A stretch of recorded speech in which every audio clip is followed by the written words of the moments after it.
നാട്ടിൽ ഇതുവരെ ആരംഭിക്കുന്നു. ആദ്യം നോക്കാം പ്രധാനപ്പെട്ട വാർത്തകൾ.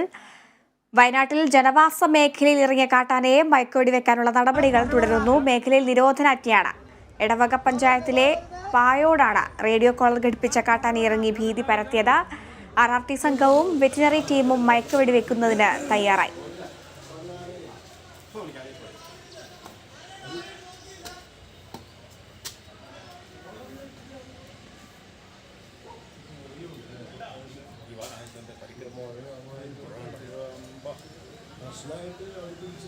ഇന്ന് രാവിലെയാണ് വയനാട്ടിൽ ജനവാസ മേഖലയിൽ കാട്ടാന ഇറങ്ങിയത്.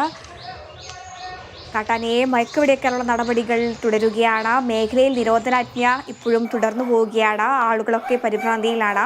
എടവക പഞ്ചായത്തിലെ പായോടാണ് റേഡിയോ കോളർ ഘടിപ്പിച്ച കാട്ടാന ഇറങ്ങി ഭീതി പരത്തുകയുണ്ടായത്. വനവകുപ്പും RRT സംഘവും എല്ലാം പ്രദേശത്ത് തമ്പടിച്ചിരിക്കുകയാണ്. വെറ്റിനറി ടീമും മയക്കുവെടി വെക്കുന്നതിനുള്ള ടീമുകളും സജ്ജമായി ഇരിക്കുകയാണ്. ഇന്ന് രാവിലെയോടെയാണ് വയനാട് ജനവാസ മേഖലയിൽ കാട്ടാന ഇറങ്ങിയ സാഹചര്യമുണ്ടായത്. തുടർ നടപടികൾ നടന്നുകൊണ്ടിരിക്കുകയാണ്. ഇപ്പോൾ വയനാട്ടിൽ നിന്നും ഷിബു ചേരുന്നുണ്ട്. ഷിബു, കാട്ടാനയെ മയക്കുവെടി വെക്കാനുള്ള നടപടിക്രമങ്ങൾ ഏതുവരെയായി? എന്തൊക്കെയാണ് ലഭിക്കുന്ന വിവരങ്ങൾ? ഹരിത, അല്പസമയത്തിനകം തന്നെ കാട്ടാനയെ മയക്കുവെടി വെച്ച് പിടികൂടി കർണാടകത്തിലേക്ക് പ്രത്യേക വാഹനത്തിൽ കൊണ്ടുപോകും. ഇതിനുള്ള എല്ലാ തയ്യാറെടുപ്പുകളും കഴിഞ്ഞു. ആനയെ കൃത്യമായി ലൊക്കേറ്റ് ചെയ്ത് ഇതിന് പരിസര പ്രദേശത്തായി RRT ടീം അംഗങ്ങളും വെറ്റിനറി സർജന്റെ നേതൃത്വത്തിലുള്ള ഉദ്യോഗസ്ഥ സംഘവും നിലയുറപ്പിച്ചിരിക്കുകയാണ്. അല്പസമയത്തിനകം തന്നെ വെടിവെക്കാൻ കഴിയുമെന്നുള്ള ഒരു പ്രതീക്ഷയാണ് എല്ലാവർക്കും ഉള്ളത്. ഇതിന് മുന്നോടിയായിട്ടുള്ള എല്ലാ നടപടിക്രമങ്ങളും പൂർത്തിയാക്കി കഴിഞ്ഞു. മുത്തങ്ങയിൽ നിന്ന് കൊണ്ടുവന്ന കുങ്കിയാനകളുടെ സഹായത്തോടു കൂടിയാണ് ഇപ്പോൾ ആനയെ മയക്കുവെടി വെക്കാനുള്ള ശ്രമം നടക്കുന്നത്. ഇപ്പോൾ ഈ സമയങ്ങളിൽ ഏതെങ്കിലും ഒരു സമയത്ത് ആന ആക്രമണകാരിയാകുന്ന സാഹചര്യത്തിലേക്ക് പോയിട്ടുണ്ടോ? എന്തൊക്കെയാണ് ഇതിൽ നിന്ന് ലഭിക്കുന്നത്? നിലവിലുള്ള സാഹചര്യം അനുസരിച്ച് ആന അക്രമാസക്തനല്ല. രാവിലെ മുതൽ തന്നെ ആന നഗരത്തിന്റെ പല ഭാഗത്തേക്കും അങ്ങോട്ടും ഇങ്ങോട്ടും നീങ്ങുന്നുണ്ടെങ്കിലും സഞ്ചരിക്കുന്നുണ്ട് എങ്കിലും അക്രമാസക്തമായ ഒരു സാഹചര്യം ഇല്ല. കർണാടകയിൽ ഇതിനു മുൻപ് ജനവാസ മേഖലയിൽ ഇറങ്ങിയപ്പോഴും അക്രമം ഉണ്ടായിരുന്നില്ല എന്നാണ് കർണാടകയിലെ വനംവകുപ്പ് ഉദ്യോഗസ്ഥർ നൽകിയ വിവരമെന്നാണ് ഇവിടുത്തെ വനംവകുപ്പ് ഉദ്യോഗസ്ഥർ പറയുന്നത്.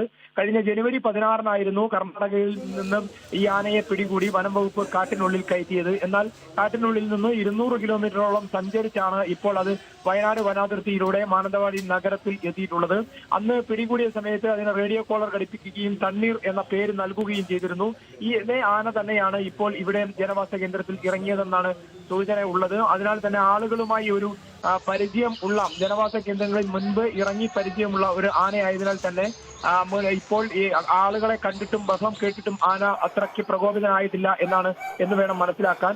ഏതായാലും അപകടകാരി അല്ലാത്തത് വലിയൊരു ആശ്വാസം നൽകുന്നുണ്ട്. അതുകൊണ്ട് തന്നെ ദൗത്യം വിജയിക്കാനുമുള്ള സാധ്യതയുമുണ്ട്. വനംവകുപ്പിലെ വിദഗ്ധരായ ഉദ്യോഗസ്ഥർ തന്നെയാണ് ഈ ദൗത്യത്തിന് നേതൃത്വം നൽകുന്നത്. പരിശീലനം നേടിയ RRT സംഘങ്ങളാണ് ഇപ്പോൾ കുങ്കിയാനയെ ഉപയോഗിച്ച് മയക്കുവെടി വെക്കാനുള്ള ഒരു ശ്രമം നടത്തിക്കൊണ്ടിരിക്കുന്നത്.